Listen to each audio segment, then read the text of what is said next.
게 쉽겠느냐 이거예요.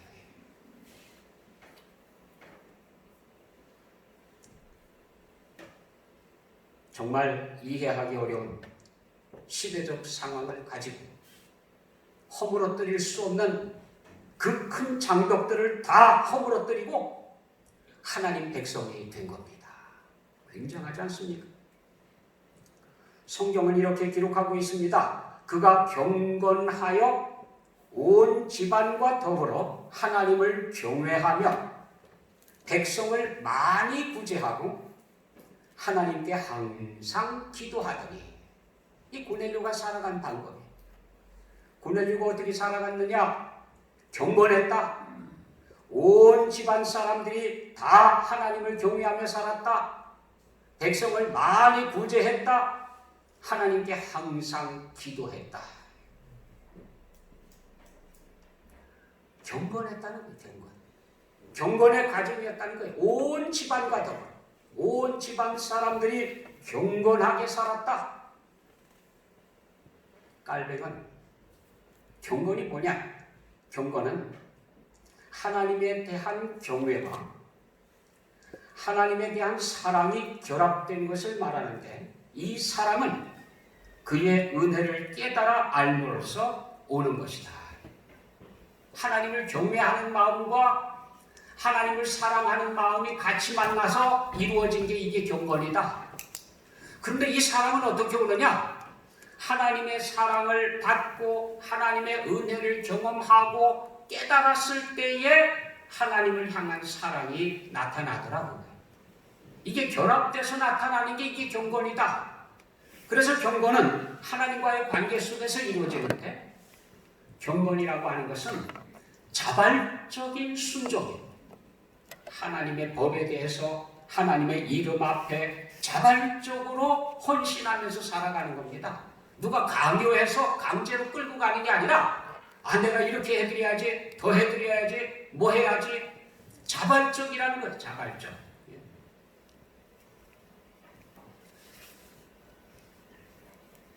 이 말씀을 재정의하면서 우리나라 신학에 있는 교수님이 이렇게 요약을 했습니다. 경건은 위로부터 하나님의 계시를 내려받은 성도가 그리스도와 연합하여 그분과 교제하며 교통하고 아래로부터 합당한 예배를 올려드리는 삶을 사는 것이다.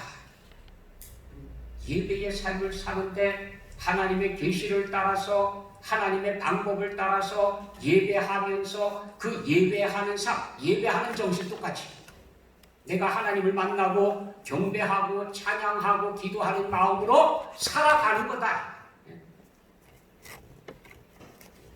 빌립보서에서는 이렇게 하나님의 뜻을 전해주고 있습니다. 오직 너희는 그리스도의 복음에 합당하게 생활하라.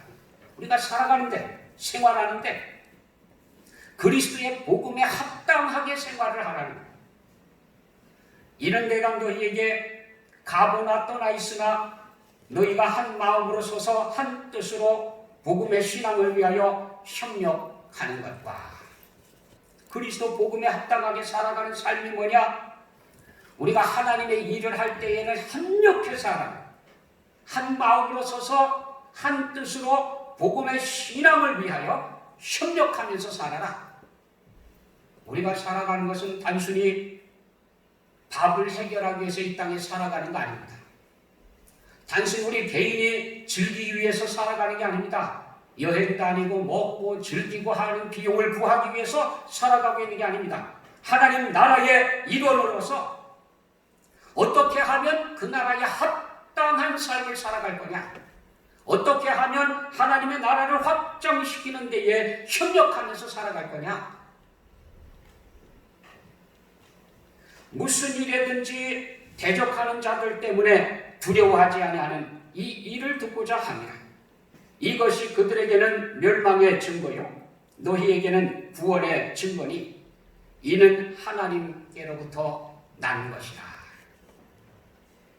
하나님 나라를 위해서 우리가 힘써서 협력하면서 살아가는데 원수들의 방해를 두려워하지 마라.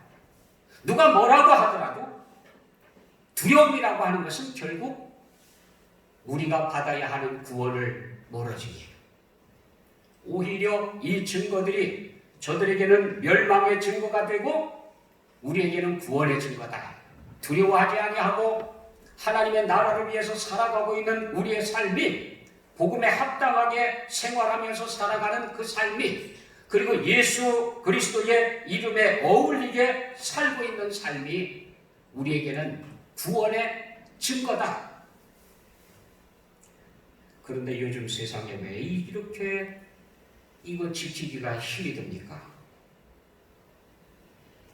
나를 위해서 이 땅에 오셔서 나의 죄를 씻어주시려고 십자가를 지신 주님, 그곳에서 온갖 수난을 겪으시고 나에게 하나님의 자녀로 살게 해주신 주님, 그 주님의 손과 발에 난 못자국을 보면서 어찌 그분을 욕되게 할 수 있습니까?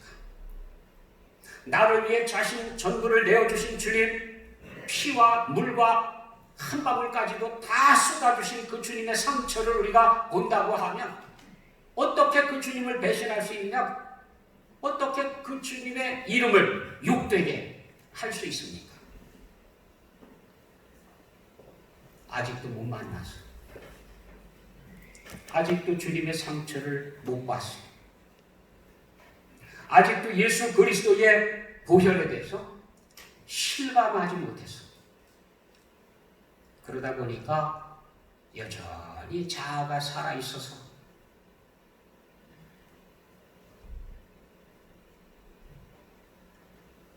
그래서 다른 데 빠지지 말고 경건에 힘쓰라고 말씀하시는 겁니다. 디모데전서는 이렇게 말씀하십니다.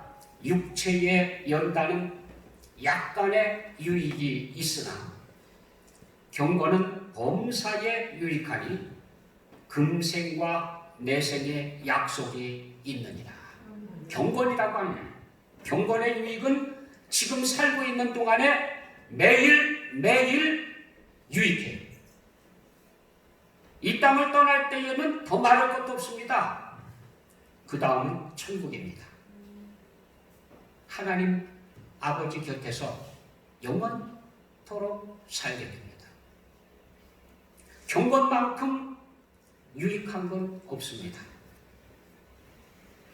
경건을 사모하면서 살아야 되거든요. 대만 지룽시 한 가게에 난데없이 건장한 체격의 사람 수십 명이 몰려 들어왔습니다. 근처에 이권을 누가 차지하는가를 놓고 협상을 벌이다가 그 협상이 잘 제대로 되지 않으니까 칼들을 빼들고 집단 폭력이 일어났습니다. 손님들은 재빨리 자리를 떠나서 도망쳤습니다. 곧 경찰이 도착했습니다. 싸움이 얼마나 격렬했는지 경찰이 도착했을 때는 심하게 다친 중상자들이 굉장히 많이 나타났습니다. 근데 진짜 사람들이 놀란 건 칼을 빼들고 싸우는 폭력배가 아니고 그렇게 싸우고 있는데 그 가운데에서 태연하게 국수를 먹고 있는 한 사람이 저 이상하다. 지금 깡패들이 그냥 칼을 빼들고 그냥 서로 찌르고 싸우고 막 이렇게 피투성이가 되고 있는데 거기서 국수를 먹고 있는 사람이 있어요. 태연하게. 막 격렬해지니까 한쪽 구석으로 싹 들고 가가지고 또 계속 먹어요. 경찰이 그 사람을 딱 보자 직감했습니다. 저놈이 이 그룹 중에 어느 그룹의 두목인가 보다. 보스인가 보다. 그래서 붙잡아다가 조사를 했습니다. 그랬더니 보스가 아니. 그럼 왜 거기서 버티고 국수를 먹었느냐? 따끈한 국수를 놓고 나가려니까 너무 아까워서. 그래서 거기서 그걸 먹고 있었대요. 배고픈 사람, 이 국수를 먹고 싶은 사람한테는요, 그게 뭐 죽음보다도 강한 거예요. 적어도 이 땅에서 살아가는 사람들의 모습을 보면 뭔가에 그렇게 그 정도로 집중하고 살아가요. 그 정도로 애착을 가지고 살아가요. 우리가 붙잡아야 되는 건 뭡니까? 하나님의 자녀들은요, 이 땅에 속해 있는 것은 놔야 돼요. 양손에 붙잡고 있으면 나무 못 잡거든요. 이 땅에 속해 있는 욕심들 내려놓고 경건을 붙잡는 경건. 하나님 아버지의 뜻을 따라 사는 것은 내가 꽉 붙잡고 안 놓겠다. 누가 노라고 강요를 하더라도 고문을 가하더라도 아닙니다. 나는 이것 때문에 죽겠습니다. 붙잡으라는 거예요. 적어도 하나님께 속해 있는 백성들은 이 땅에서 불의한 데 빠져들어가지 말고요. 하나님의 공의를 위해서, 하나님의 진리를 위해서 양보하지 말라는 거예요. 바르게 살라는 거예요. 그리스도 복음, 나를 위해 피를 흘려주시고 죽으신 예수 그리스도 이름에 합당하게 살아가는 거예요. 적어도 여기 나와 있는 이 사람이 국수 한 그릇 사모하는 만큼이라도 하나님 나라를 좀 목말라 하면서 살아가는 거예요. 그만큼이라도 좀 붙잡고 살아라. 고넬료가 하나님을 붙잡았습니다. 비난받고 친구들로부터, 이웃들로부터, 심지어는 본인들부터 하나님의 백성들에게서도 비난받고 이방인 취급당하고, 그럼에도 불구하고 나는 하나님 없이는 살 수 없다. 나오미의 며느리로 들어왔던 룻이 그랬습니다. 나는 고향으로 돌아가서 다시 제사를 사는 것보다도 굶어 죽더라도 어머니가 섬기는 하나님을 내가 끝까지 섬기겠습니다. 그래서 하나님이 알아주신 거 아니에요? 그거 다윗의 증조 할머니. 괜히 그렇게 됐습니까? 그만한 믿음이 있는 거예요. 제발 여러분의 가정이 온 집안이 하나님을 경외하는 가정으로 살게 되시기를 원합니다. 그리고 그들은 구제하고 선행을 베풀며 이 모두가 그리스도의 향기를 날리는 삶을 살았습니다. 잠시 있다가 떠나는 세상, 아웅다웅 애처로울 만큼 움켜쥐려고 내놓지 않으려고 자기 것 손해보지 않으려고 다투며 그렇게 살아가지 말고 경건하게 살아라. 경건하게 산다고 굶어 죽지 않습니다. 그리스도의 향기를 날리며 산다고 쓰러지지 않습니다. 오히려 하나님의 살아계심을 경험하게 될 것입니다. 성경은 이런 고넬료의 가정을 저절로 존경한다고 기록하고 있습니다.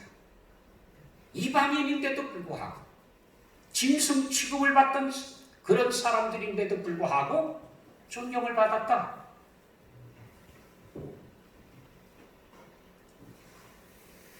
예수님께서 이방인의 기도를 들어주시고 그들과 같이 하시고 그리고 함께 식사에 자리에 앉고 하는 이런 모습들을 본 베드로조차도 주님께서 부활하시고 승천하신 이후에도 그 장벽을 깨뜨리질 못했어요. 그래서 이 고넬료, 하나님을 찾고 있는 이 고넬료에게 하나님의 살아계심을 보여주고 성령의 역사를 입혀주시고 말씀으로 충만케 해주시기를 원하시는데 최고의 권위자, 제자들 중에 수제자를 보내주기로 결정하셨습니다. 그런데 이 수제자가 아직도 마음이 깨뜨려지질 않아서 하나님의 복음을 가지고 이 이방인에게 가서 전할 생각이 전혀 없습니다. 그래서 하나님께서는 고넬료가 경건한 그 수하를 시켜서 베드로에게 사람을 보낸 그 시간에 베드로에게는 하나님의 환상을 또 보여주시는 거예요. 고넬료에게도 하나님의 환상을 보여주셨던 것처럼 하나님께서는 이 가정을 살려주시기 위해서 베드로에게도 환상을 보여주셨습니다. 그래서 베드로는 기도하다가 하늘로부터 내려오는 환상을 봅니다. 황홀한 중에 하늘이 열며 한 그릇이 내려오는 것을 보니 큰 보자기가 또 네 귀를 메어 땅에 들이웠더라. 그 안에는 땅에 있는 각종 네 발 가진 짐승과 기는 것과 공중에 나는 것들, 보자기 안에 이게 다 들어갈 수 있는지 모르겠습니다. 형상일 것 같아요. 형상. 하늘에서부터 보자기 같은 것이 쭉 내려오는데 보니까 그 안에 이런 네 발 가진 짐승, 기는 것들, 공중에 나는 것들, 이런 것들이 거기에 있는데 특징이 하나 있어요. 특징이. 부정하다. 속되다는 것. 하나님께서 정결한 짐승, 하나님께서 정결하다고 인정해 주셨던 그런 것들이 거기에 있는 게 아니라 부정하다고 말씀하신 게 거기 들어 있었습니다. 그래서 베드로가 항변을 합니다. 하나님께서 말씀하시는데 네가 일어나서 잡아먹으라. 아니, 무슨 야생동물도 아니고 더군다나 속된 것을 어떻게 잡아먹어요? 잡아먹으라. 베드로가 항변합니다. 주여 그럴 수 없나이다. 근데 우리가 진짜 조심해야 될 게 이거예요. 암만 다급하고 암만 이해가 안 돼도요, 이 말은 성립이 안 되는 말이에요. 주여 그럴 수 없나이다. 주여 그건 못하겠습니다. 이거예요. 이거. 아니 주님이라고 부르지 말든지, 주님이라고 불렀으면 종이 주인이 시키는 대로 해야죠. 주여 그렇게 하겠습니다. 이건 맞는데 주여 그럴 수 없나이다. 이건 틀려요. 이건 있을 수가 없어요. 베드로도 또 그러거든요. 제자들 종종 그랬어요. 주여 그럴 수 없나이다 그랬거든요. 베드로도 그랬습니다. 주여 그럴 수 없나이다. 내가 이제까지 속된 거, 부정한 것을 먹지 않았는데 어떻게 그걸 먹습니까? 안 됩니다. 그랬더니 하나님께서 하시는 말씀이 내가 깨끗하다고 한 걸 네가 부정하다고 말하지 마라. 3번이나 했어요. 한 번 갖고 안 돼. 또 한 번. 또 한 번. 3번이나 하나님께서 말씀하셨어요. 내가 깨끗하다고 했는데 네가 부정하다고 말할 거냐? 이게 환상을 보고 나서도요, 찜찜하고 무슨 뜻인지 모르겠고 알쏭달쏭하고, 그러고 참 이게 하나님의 음성이 맞나? 아니 부정한 걸 잡아먹으라고 하는 게 이게 하나님의 뜻일 수 있나? 아니, 별별 생각이 다 드는 거예요. 예? 그래서 곰곰이 생각하고 있는데 사람들이 도착을 했어요. 여기 베드로라는 분이 어떤 분이십니까? 내가 베드로인데 무슨 일입니까? 사실은 저는 로마 궁대의 백부장으로 계시는 고넬료 백부장님의 수하입니다. 이렇게 기도 생활을 하시는 분인데, 이렇게 하나님을 섬기시는 분인데, 이 심부름 간 사람도 하나님을 경외하는 사람이거든요. 예? 백부장의 영향을 받아서 자기도 하나님을 만났는데, 이야, 이 하나님이 진짜 하나님이다. 그래서 하나님을 믿는 경건한 수하였습니다. 그 사람을 보냈어요. 그러니 얼마나 지금 기대하고 왔겠습니까? 그래서 이제 이런 이야기들을 쭉 하는 거예요. 근데 천사가 와서 이 집에 가가지고 베드로라는 사람을 청해서 불러다가 말씀을 들으라 그랬습니다. 그래서 지금 모시러 왔습니다. 그랬더니 베드로가 있다. 그제서야 그 뜻이구나. 하늘에서부터 보자기가 내려오고 거기 부정한 짐승들이 있는데 그걸 잡아먹으라고 해서 내가 부정하다고 그냥 안 된다고 막 거절을 했는데, 내가 깨끗하다고 한 걸 내가 부정하다고 하지 마라. 그렇게 말씀하신 뜻이 이거구나 이거. 그래서 베드로가 드디어 알아들었어요. 드디어. 그리고는 같이 갑니다. 만약에 이 환상을 보여주지 않았으면요, 베드로 이런 지하에 거절했을 겁니다. 에이, 어디 이방인에게 복음을 전하라. 그랬을 거예요. 근데 하나님의 뜻을 이제서 알아들었거든요. 그래서 따라갑니다. 가봤더니 온 집안 사람들이 다 모여 있어요. 하나님의 말씀을 그리워하는 사람들, 고넬료를 바라보면서 야, 저가 섬기는 하나님이 도대체 어떤 하나님이냐? 궁금해했던 사람들까지 다 모여가지고요, 부흥회가 일어난 거예요. 부흥회가. 언어, 문화, 국가, 민족, 거기다 신앙까지 겹겹이 쌓여져 있는 장벽들을 다 허물어뜨리고 하나님의 말씀을 듣기 위해서 다 모였습니다. 하나님 한 분만을 바라보면서 인종, 다 모든 차별들 다 없앴습니다. 그리고는 하나님 말씀을 듣기 위해 모였습니다. 이 일을 누가 주도했느냐? 주님의 제자들이 한 게 아니라 이방인인 고넬료가 그 일을 해냈다고요. 그래서 베드로가 그곳에 가서 하나님의 이야기를 들려주셨습니다. 말씀을 들려주셨어요. 하나님을 알고 싶어하는 사람들, 하나님 앞에 서기를 원하는 사람들에게 기꺼이 하나님의 말씀을 전해줬습니다. 그 말씀을 듣는 중에 사람들이요 감동을 받았지요. 그 말씀을 듣고 있는데 성령께서 임하셨습니다.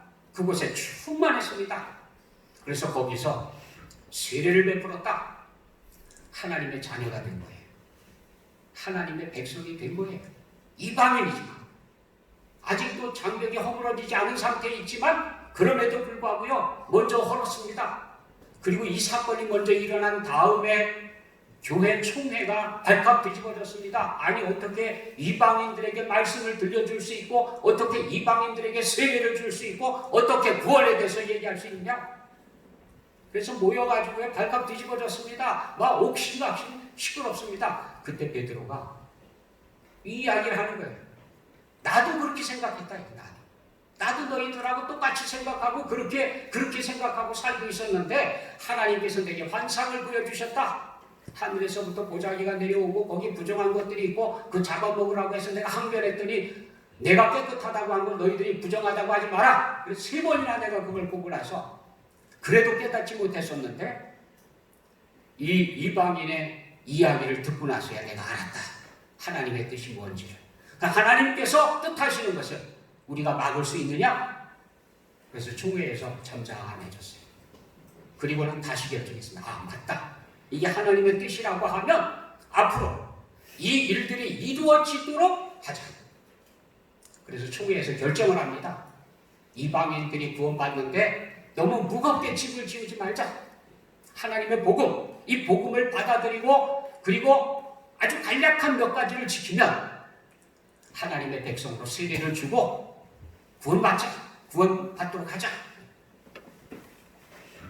이 일의 시작이 고넬료입니다. 세계 역사의 시작이 고넬료. 그리고 이 고넬료가 거기서 세례까지 받았어요. 성령 충만함을 받았어요. 얼마 하지 않아서 고향으로 돌아가면 로마에서 또 그 일을 해요. 어떻게 알아요?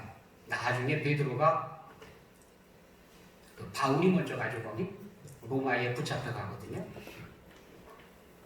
근데 가보니까 벌써 예수 믿는 사람들이 많이 있어요. 그곳에. 핍박을 피해서 도망온 사람들도 거기 있었을 것이고 여기 고넬료 같은 사람도 다시 본국으로 돌아가서 거기서도 또 그렇게 살았을 것이고 그래서 이런저런 영향력으로 인해서 복음 전하기도 전에 먼저 벌써 복음을 믿고 있고요. 하나님에 대해서 가르치기도 전에 먼저 하나님에 대해서 섬기고 있고요. 그 일이 일어나고 있어요.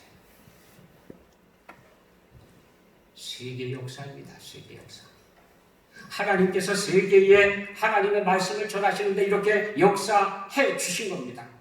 고넬료를 하나님께서는 이렇게 멋지게 쓰셨어요. 고넬료의 가정, 경건한 가정인 고넬료의 가정이 이렇게 멋지게 하나님의 기쁨이 되는 가정으로 쓰임을 받았다는 겁니다.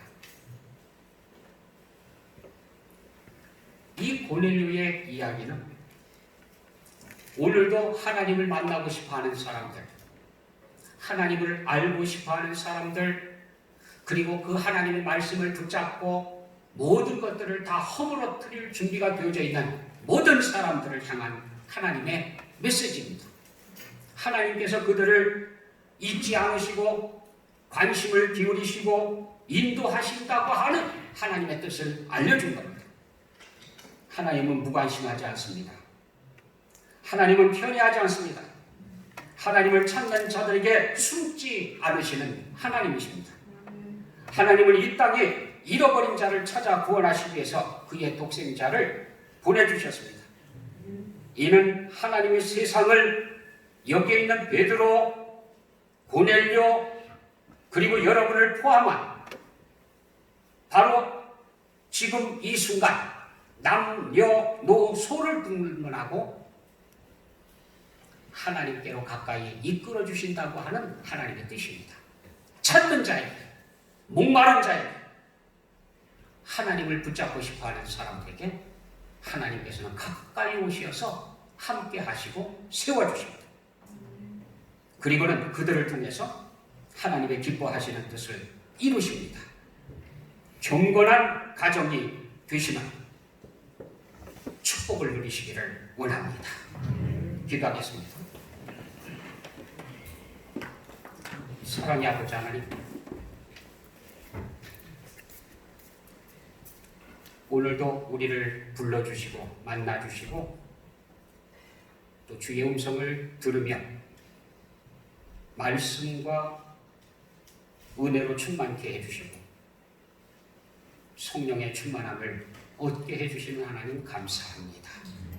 여호와 하나님의 백성으로 멋지게 살아가게 해주시고 경건한 삶을 끝까지 가게 하여 주옵소서. 예수 그리스도의 이름으로 기도드립니다.